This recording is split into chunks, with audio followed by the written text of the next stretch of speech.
সকালবেলায় তথ্য পেয়েছি যে এখানে উত্তলাকার বরিশে এই যে গ্রামে কিছু দুষ্কৃতিকারী কালো ব্যাগের ভিতর বোমা সদৃশ্য বস্তু ফেলে চলে গেছে এবং আমরা সেনাবাহিনীকে খবর দিই।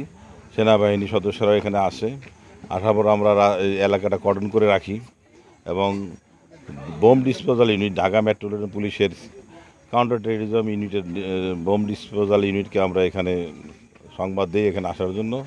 তারা আসছে, আপনি ইতিমধ্যে দেখছেন 123টি দেশীয় বোমা যেটা বলে ককটেল, সেটা পাওয়া গেছে এখানে এবং একত্রে সেটা বিস্ফোরণ ঘটানো হয়েছে, বিকট শব্দে বিস্ফোরিত হয়েছে।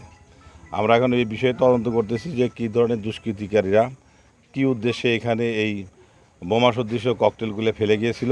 আমরা এলাকাবাসীদের সাথে কথা বলছি, এখন পর্যন্ত আমরা কাউকে চিহ্নিত করতে পারিনি। তবে আপনারা জানেন যে আমরা শরীয়তপুর এলাকাতে গত কয়েক মাস ধরেই খুবই স্ট্রংভাবে রোড ব্লক স্থাপন করছি বিভিন্ন পয়েন্টে, এবং আমাদের এই যে নজরদারিটা এটা খুব দৃঢ়ভাবে চালু আছে।